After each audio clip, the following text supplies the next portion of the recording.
Hi all, welcome to the little big life. ഞാനിന്ന് നല്ലൊരു മൊയൽ roast recipe ആയിട്ടാണ് വന്നിരിക്കുന്നത്. നല്ല പുട്ടിൻ്റെ കൂടെയും പൊറോട്ടയുടെ കൂടെയും ചപ്പാത്തി, കപ്പ, ചക്ക എല്ലാത്തിൻ്റെയും കൂടെയും പോകുന്നൊരു കോമ്പിനേഷനാണ്. നമുക്ക് അതുകൊണ്ട് പെട്ടെന്ന് തന്നെ വീഡിയോയിലേക്ക് കിടക്കാം.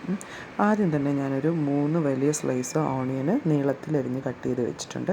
പിന്നെ കറി ലീവ്സ് എടുത്തിട്ടുണ്ട്. പിന്നെ ഗരം മസാല, മീറ്റ് മസാല, മല്ലിപ്പൊടി, മുളക് പൊടി, മഞ്ഞൾപ്പൊടി, കുരുമുളക് പൊടി, പിന്നെ ഉള്ളി ചതച്ചതും വെളുത്തുള്ളി ഇഞ്ചിയും ചതച്ചതും ടൊമാറ്റോയും കൂടെ എടുത്തിട്ടുണ്ട് കേട്ടോ. അതിനുശേഷം നമുക്കിതൊന്ന് കുക്കറിലിട്ടൊന്ന് വേവിച്ചെടുക്കാം. അപ്പോൾ ഞാൻ കുറച്ച് ഓണിയനും കുറച്ച് മീറ്റ് മസാലയും ഇച്ചിരി സ്പൈസസും ഇച്ചിരി വെളിച്ചെണ്ണയും കൂടി അതിലേക്ക് ഒഴിച്ചിട്ടുണ്ട്.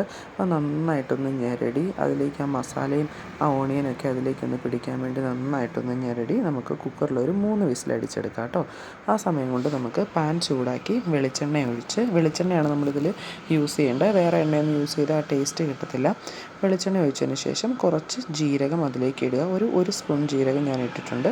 അതിനുശേഷം ചതച്ച് വെച്ച ഇഞ്ചിയും വെളുത്തുള്ളിയും കൂടെ ഇട്ട് നമുക്കൊന്ന് ഒന്ന് ഇളക്കി കൊടുത്ത് അതിൻ്റെ ആ പച്ചപ്പ് മാറുന്ന വരെ ഒന്ന് ഇളക്കി കൊടുക്കാം കേട്ടോ. അതിനുശേഷം ഞാൻ അരിഞ്ഞു വെച്ചിരിക്കുന്ന ഓണിയനും അതിലേക്ക് ആഡ് ചെയ്യുന്നുണ്ട്. അതും ഒന്നൊരു ബ്രൗൺ കളർ ആവുന്ന വരെ നമുക്കതൊന്ന് മിക്സാക്കി കൊടുക്കാം. നല്ലൊരു ബ്രൗണിഷ് ഷെയ്ഡ് വരണം, എന്നാലേ അതൊരു കളറും നമുക്ക് കിട്ടത്തുള്ളൂ കേട്ടോ. ബ്രൗൺ കളർ ആയതിനു ശേഷം നമുക്കിനി പൊടികളൊക്കെ ഒന്ന് ഇട്ട് കൊടുക്കാം. ആദ്യം തന്നെ മല്ലിപ്പൊടിയാണ് ഞാൻ ഇട്ട് കൊടുക്കുന്നത്. ഒരു 2 സ്പൂൺ മല്ലിപ്പൊടി എടുത്തിട്ടുണ്ട്. അതും അതിൻ്റെ അകത്തേക്ക് ഒന്ന് ഇട്ട് ഒന്ന് ഇളക്കി ആ മല്ലിപ്പൊടിയുടെ പച്ചപ്പ് മാറുന്ന വരെ ഒന്ന് ഇളക്കി കൊടുക്കാം. അതിനുശേഷം 2 സ്പൂൺ മുളക് പൊടിയാണ് ഇട്ടിരിക്കുന്നത്. അത് നിങ്ങളുടെ എരിവ് അനുസരിച്ച് ഇടാം കേട്ടോ. ഞാൻ 2 സ്പൂൺ മുളക് പൊടി ഇട്ടിട്ടുണ്ട്.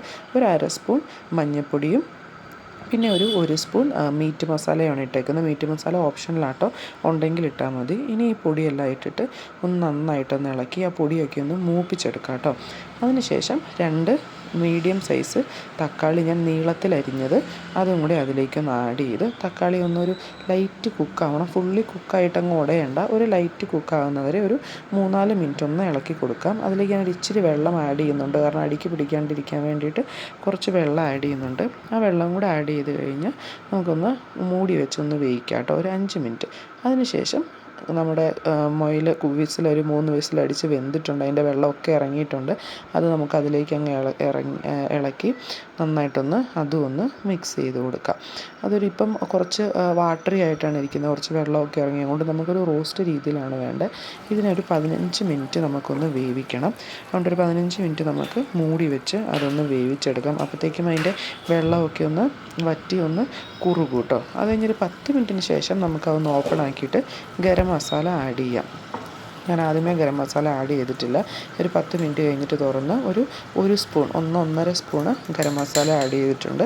പിന്നെ ഒരു സ്പൂണോളം കുരുമുളക് പൊടി ആഡ് ചെയ്തിട്ടുണ്ട്. അതും ഓപ്ഷണലാട്ടോ, നല്ല സ്പൈസി വേണ്ടവർക്ക് മാത്രം അത് ആഡ് ചെയ്താൽ മതി. ഇതൊന്ന് ആഡ് ചെയ്തതിന് ശേഷം നമുക്ക് നന്നായിട്ടൊന്ന് മിക്സ് ചെയ്ത് കൊടുക്കാം.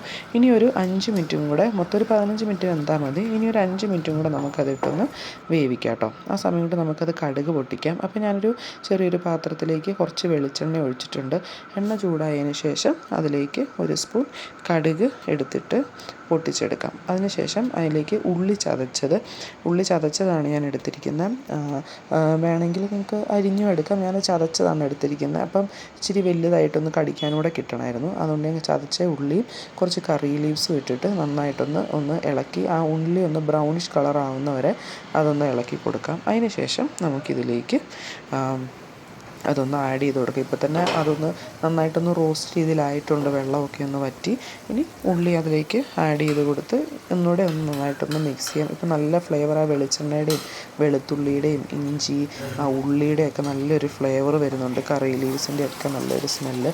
ഇപ്പോൾ നന്നായിട്ടൊന്ന് കുറുകിയിട്ടുണ്ട് കേട്ടോ. അപ്പോൾ ഇനി ഒന്ന് തീയൊന്ന് ഓഫ് ചെയ്ത് കുറച്ച് നേരം വെക്കുമ്പോൾ അത് ഇച്ചിരി കൂടെ നന്നായിട്ടൊന്ന് തിക്കാവും, ഒരു കുഴമ്പ് രീതിയിൽ ആയിക്കോളും. ഇത്രയേ ഉള്ളൂ. വളരെ എളുപ്പത്തിൽ നമ്മുടെ മൊയൽ റോസ്റ്റ് ഉണ്ടാക്കിയില്ലേ. ഇത് നല്ല ചൂട് ഗോതമ്പ് പുട്ടിൻ്റെ കൂടെ ആയിട്ടോ ഞാൻ കഴിച്ചത്. നല്ല ടേസ്റ്റി ആയിരുന്നു.